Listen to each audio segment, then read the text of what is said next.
What if everything you're holding on to was never really yours? Your success, your relationships, even the person you think you are right now. What if all of it is just temporary? And the reason you feel anxious, the reason your mind never truly rests, is because you're trying to hold what cannot be held. Tonight, I'm going to show you a truth from Zen Buddhism that can either unsettle you or completely set you free. There is a quiet truth at the heart of Zen, a truth so simple yet so deeply unsettling that most of us spend our entire lives trying to avoid it. What you call things are not really things at all. They are processes. They are movements. They are temporary arrangements of energy and matter that arise, stay for a moment, and then dissolve back into the vast emptiness from which they came. Nothing you see is fixed. Nothing you hold is permanent.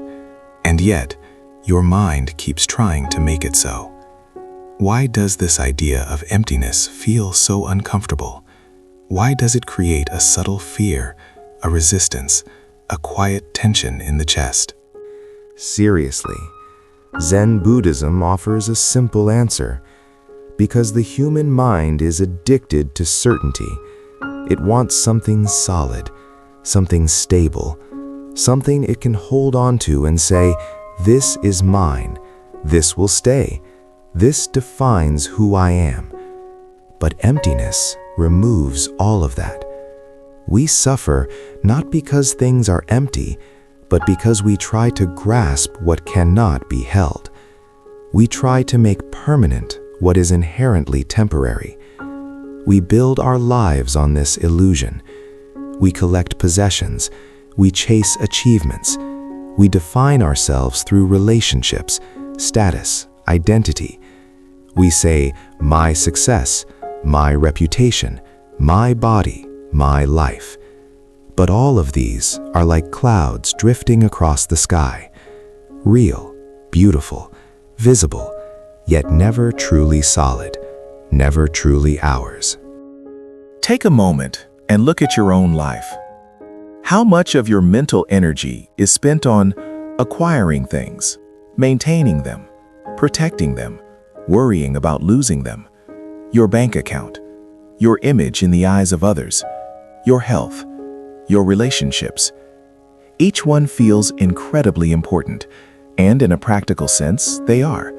But in a deeper sense, they are no different from morning mist. They appear, they take shape, and they vanish. Zen does not tell you to reject these things. It does not tell you to stop caring. Instead, it offers something far more liberating: to stop clinging, to stop believing that these temporary things can ever give you permanent security. When you understand this, something subtle begins to shift. You no longer carry everything as a burden. You begin to see that everything in your life is on loan. Nothing truly belongs to you. And strangely, this realization does not make life feel empty. It makes it lighter, freer, more alive. You can enjoy what you have without the constant fear of losing it. You can love deeply without trying to control. You can live fully without needing to freeze time. The Japanese have a beautiful concept for this, mono no aware, a quiet awareness of impermanence, a gentle sadness mixed with appreciation. Cherry blossoms are not beautiful despite their short life. They are beautiful because they fall, because they cannot stay, because their fleeting nature makes each moment precious. Zen Master Dogen once said, Time is not separate from you, and as you are present, time does not go away. This means something profound. You cannot hold on to time. You cannot possess a moment. But when you are fully present, you are not separate from it. And here lies a paradox. The moment you stop trying to possess anything permanently, you gain access to everything temporarily.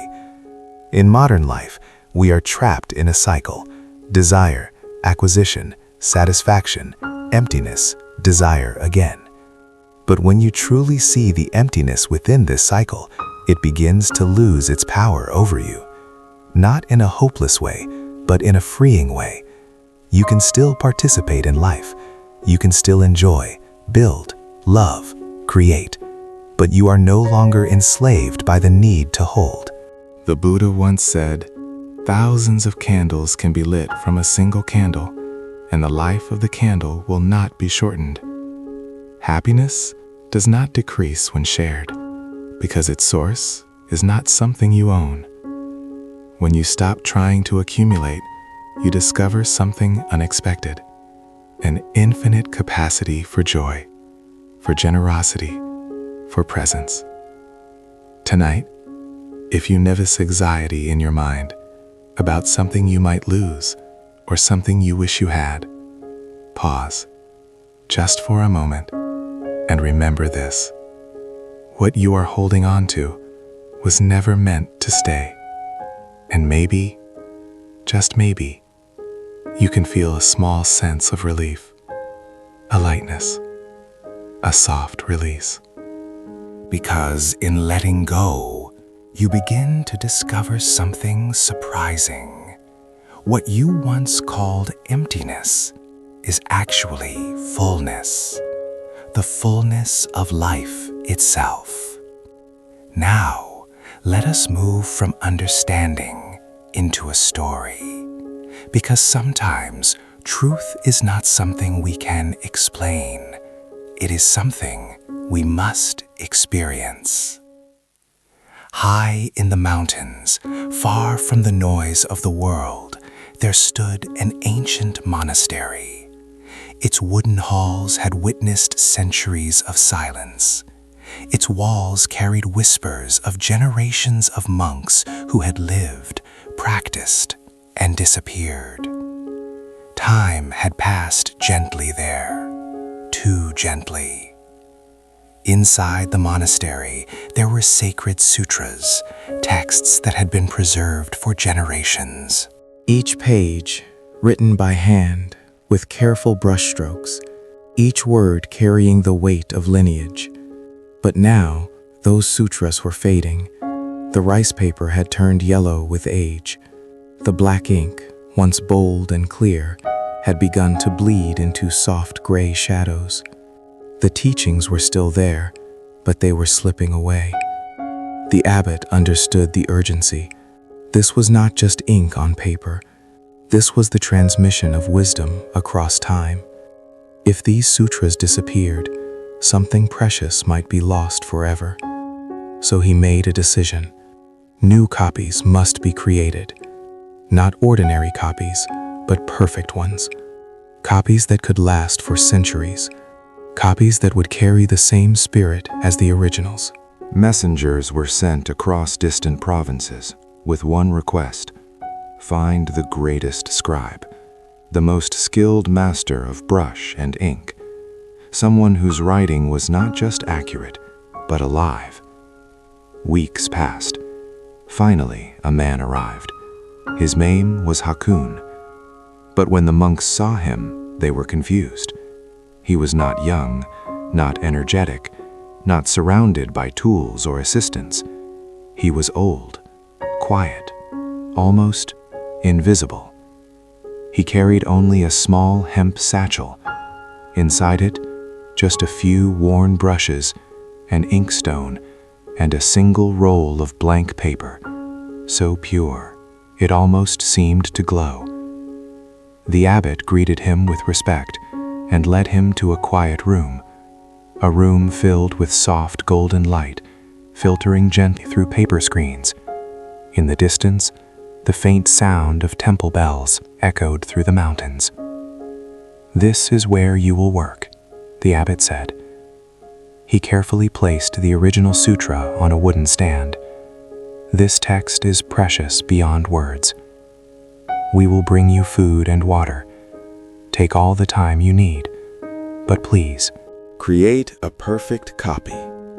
Hakun bowed, slowly, deeply. Then he stepped into the room, closed the paper door behind him, and disappeared into silence. A week passed. The abbot became curious. He approached quietly and peeked through a small gap in the door. What he saw was unexpected. Hakun was not writing. He was sitting, perfectly still, eyes closed, breathing so gently it was almost invisible. The brushes remained untouched. The inkstone completely dry. The paper still blank. The abbot paused, then nodded softly to himself. He is preparing, he thought. A master must first prepare his mind. And so, he left him undisturbed. Another week passed, then another, a full month. Again, the abbot returned. Again, he looked inside. Nothing had changed. The paper was still untouched. The tools unmoved. The room completely silent. Only Hakun remained, sitting, still, present.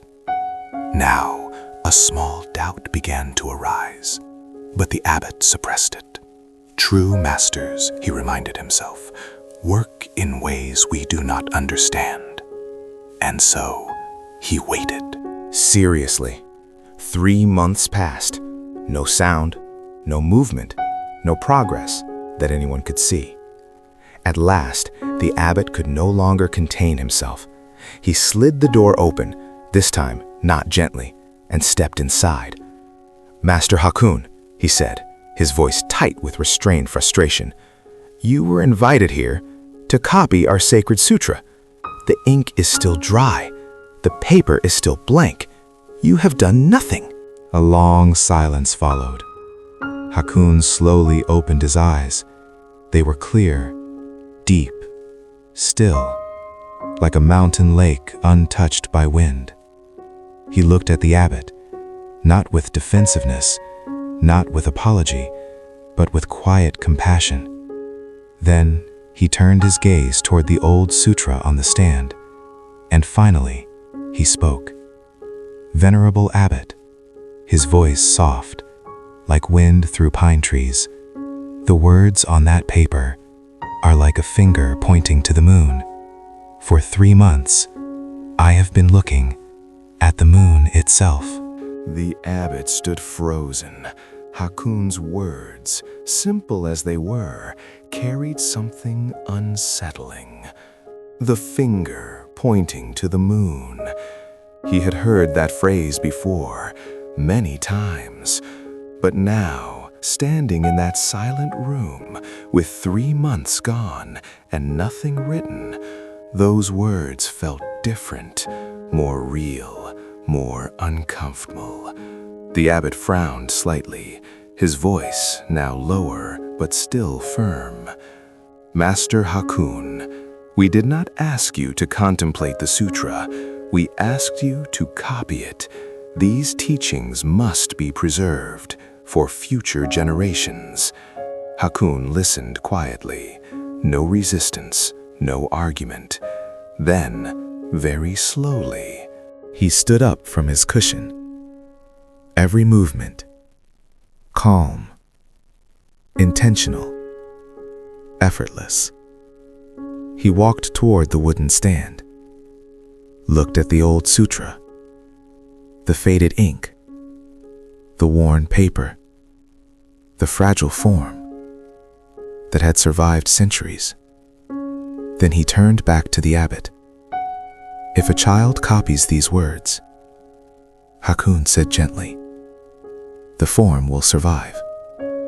But tell me," he stepped closer, not confrontational, but deeply present, "will the truth survive?" Silence. The abbot opened his mouth slightly, but no words came. Hakun continued, "To copy symbols requires skill. To copy truth requires seeing." He gestured softly toward the untouched paper. "For 3 months, I have not been idle.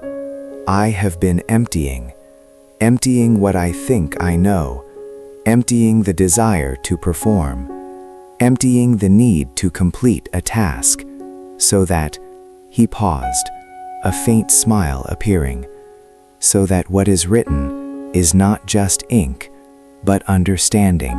The abbot felt something shift inside him. Not a clear understanding, not yet, but a crack in the certainty he had carried. Hakun walked slowly to the center of the room. "The truest sutra," he said softly, "cannot be written. It is not on that paper.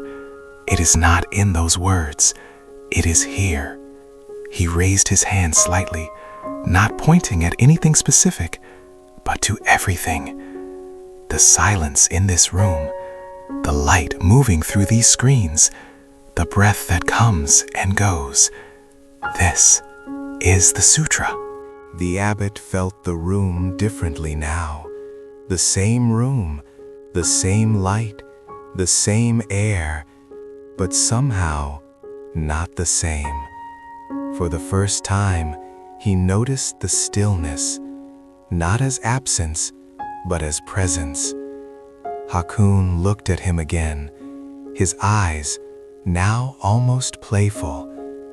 "I have spent these months writing this sutra into the air itself, a transmission no paper could hold." Then he asked quietly, "Venerable Abbot, can you read it?" The question landed like a stone dropped into still water. No answer. Because there was no answer that words could give. And in that moment, the abbot understood something, not with his mind, but with something deeper. Hakun had not failed the task. He had fulfilled it perfectly, not by copying the finger, but by revealing the moon. And suddenly, the abbot saw the sutra differently, not as sacred ink, not as fragile pages, but as a doorway that had always pointed beyond itself. The room returned to silence, but it was no longer the same silence. Something had shifted, not in the world, but in the way it was seen. The abbot stood there, no longer thinking about copying, no longer worrying about preservation, but quietly sensing something he had missed his entire life. And perhaps You have missed it too, because this story is not about Hakun. Not really. It is about you. How often do you collect knowledge instead of living it? How often do you read about peace instead of sitting in stillness? How often do you search for meaning in words while ignoring the quiet presence that is already here? In our world today, we are surrounded by information, endless teachings, books, videos, podcasts, quotes. You can learn about meditation in 1,000 different ways. You can study happiness from hundreds of experts. You can understand love through countless theories. And yet, something still feels missing, because information is not transformation. Zen Buddhism reveals something uncomfortable. The more we collect concepts, the further we can drift from direct experience. We begin to mistake the map for the territory. We hold on to explanations instead of seeing reality. We memorize teachings instead of becoming them. The great Zen teacher Huang Bo once said, "The foolish reject what they see and believe what they think. The wise reject what they think and see what is." Hakun understood this. He did not reject the sutra. He went beyond it. He did not cling to the form. He realized the essence. And this pattern exists everywhere in your life. Maybe you collect books about mindfulness, but rarely sit quietly with your own breath. Maybe you learn about love but hesitate to open your heart. Maybe you study happiness but overlook the simple joy in this moment. Each of these things has value, but they become obstacles when you mistake knowing for being. In a world overflowing with information, we suffer from something strange, not ignorance, but overload, a kind of spiritual indigestion. You consume more and more knowledge, but feel less and less clarity. Because clarity does not come from accumulation. It comes from stillness.